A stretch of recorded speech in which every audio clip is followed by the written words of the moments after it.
Bismillahirrahmanirrahim. Assalamualaikum warahmatullahi wabarakatuh. Perkenalkan, nama saya Abdul Fatah. Saya berasal dari kelas 1B, jurusan Ilmu Politik, Fakultas Ilmu Sosial Ilmu Politik atau FISIP di UIN Syarif Hidayatullah Jakarta.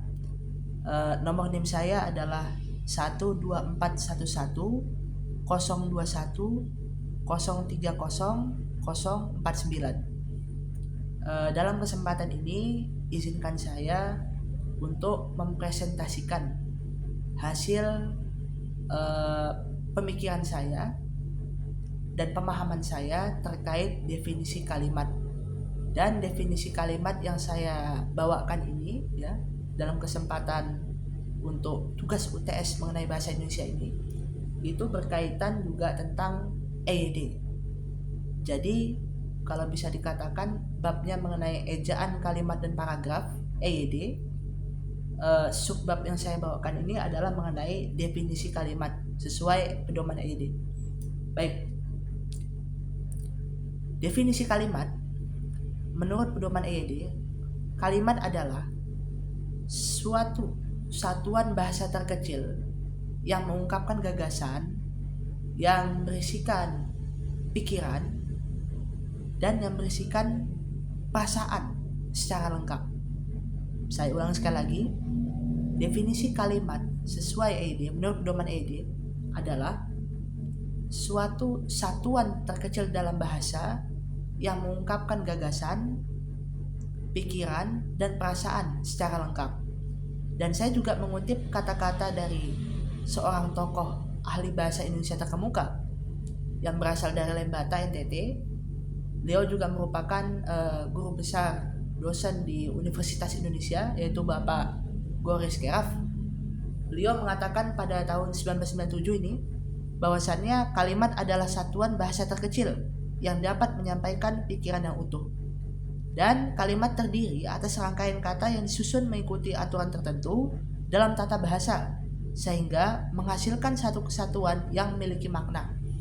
Jadi setiap kalimat ini, kita langsung saja masuk ya. Setiap kalimat yang ada di sebuah narasi atau bacaan ini memiliki makna tertentu, dan orang yang mengerti itu adalah orang yang baca kalimat tersebut. Itulah mengapa setiap membaca kalimat ya, pasti ada makna dalamnya. Jadi diharapkan di sebuah kalimat tersebut itu bisa memudahkan orang untuk mengerti apa maksud kalimat tersebut dibawakan. Nah, lalu dalam bahasa Indonesia yang menggunakan ejaan yang saya gunakan atau EYD, kalimat harus mengandung unsur-unsur utama, yaitu subjek, predikat, objek, dan keterangan. Jadi sebuah kalimat ini tidak bisa lepas dari namanya SPOK, subjek, predikat, objek, dan keterangan. Jadi 4 unsur ini pasti selalu mengikuti dalam sebuah tatanan kalimat gitu. Lalu kalimat ini juga fungsinya banyak. Dia bisa untuk memerintah, bisa juga untuk memberikan informasi, bisa juga untuk menanyakan sesuatu, dan bisa juga untuk mengungkapkan perasaan. Dan dalam kesempatan ini saya juga mencoba merincikan lebih detail, lebih jelas bahwasannya kalimat itu ada 4 lebih kurang. Jadi ada kalimat imperatif atau yang dia tuh bertugas punya istilahnya fungsi untuk memiliki fungsi untuk dia itu menggambarkan sebuah kalimat perintah, itulah nama imperatif.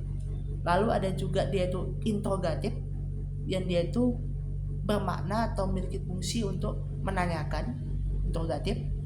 Lalu yang ketiga itu ada dia itu eksklamatif atau kalimat seru. Lalu yang terakhir itu ada dia kalimat deklaratif untuk menyampaikan berita. Jadi kalimat ada 4, yaitu kalimat imperatif atau dia itu untuk berfungsi sebagai menggambarkan untuk sebuah perintah ya, imperatif. Lalu ada deklaratif untuk menyampaikan sebuah berita, interrogatif untuk dia menanyakan sesuatu, dan kalimat eksklamatif atau dia itu berfungsi untuk seru, kalimat seru. Dan setiap jenis kalimat ini memiliki karakteristik tersendiri dalam hal struktur dan intonasi. Jadi sebuah kalimat itu pasti memiliki intonasi atau pembawaan di setiap kalimat-kalimatnya, di mana orang yang baca sebuah kalimat tersebut pasti akan dia itu setiap membawakan atau membacakan kalimat tersebut, intonasinya juga bermain. Itulah mengapa intonasi ini menjadi sangat penting dalam membaca sebuah kalimat gitu. Dan kembali juga seperti saya tekankan di awal, bahwasannya sebuah kalimat itu punya struktur yang nggak bisa terpisahkan, yaitu SPOK, subjek, predikat, objek, dan keterangan. Jadi SPOK ini sudah menjadi istilahnya tidak bisa terpisahkan, dan dia itu selalu mengikut di setiap pola dalam sebuah kalimat.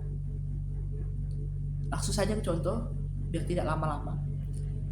Sebuah contoh misalnya untuk SPOK, ayah membaca buku di ruang tamu. Ayahnya itu sebagai subjek, membacanya sebagai predikat, bukunya sebagai objek, dan di ruang tamunya sebagai kata keterangan. Saya ulangi sekali lagi, ayahnya sebagai subjek, membacanya itu predikat, kata kerja, bukunya itu sebagai objek, dan di ruang tamunya sebagai keterangan. SPOK, jelas itu. Struktur ini memungkinkan setiap kalimat untuk menyampaikan informasi yang jelas dan koheren. Maksud koheren di sini adalah kalimat yang dibawakan itu bisa dicerna dengan baik oleh pembaca dan penyimaknya. Selain itu, kalimat dalam bahasa Indonesia juga harus memperhatikan ejaan, seperti pemakaian huruf kapital pada awal kalimat, tanda baca yang tepat seperti titik, tanda tanya, tanda seru, serta pemakaian kata yang sesuai konteksnya. Penggunaan ejaan yang benar sangat penting untuk menjaga kejelasan dan kesantunan dalam komunikasi. Itulah mengapa sebuah kalimat dalam bawakannya, orang membawakannya itu perlu memang dia itu menghayati betul apa yang dia itu disampaikan dalam kalimatnya, supaya tidak terjadi mispersepsi dan miskomunikasi. Dan dengan demikian, kalimat bukan sekedar rangkaian kata yang disusun, tetapi harus memiliki struktur dan mengikuti kaidah bahasa agar ide atau gagasan yang disampaikan dapat diterima dan dipahami dengan baik oleh pembaca atau pendengar dan atau penyimak. Jadi bisa dikatakan bahwasannya sebuah kalimat itu memang harus jelas dalam membawakannya, dalam membacanya, supaya tidak terjadi kesalahan dalam menafsirkan sebuah kalimat tersebut. Dan sebagai penutup, saya di sini menyampaikan bahwasannya setiap penugasan yang berkaitan mengenai EYD atau ejaan yang saya gunakan, saya menjadikan buku keluaran dari Kemendikbudristek ini sebagai pedoman untuk mencari jawaban dari sebuah persoalan, bentuk-bentuk soal yang diberikan oleh dosen akademik. Jadi ini buku keluaran dari tahun 2022 dari Kemendikbudristek saat itu, dan ini memang khusus tentang pedoman ejaan yang saya gunakan, keluaran 2022. Ini bukunya dari Kemendikbudristek. Baik, mungkin ini saja yang bisa saya sampaikan. Mudah-mudahan bermanfaat dan dapat diambil hikmahnya. Ihdinas siratal mustaqim, wallahul muwaffiq ila aqwamit thoriq. Assalamualaikum warahmatullahi wabarakatuh.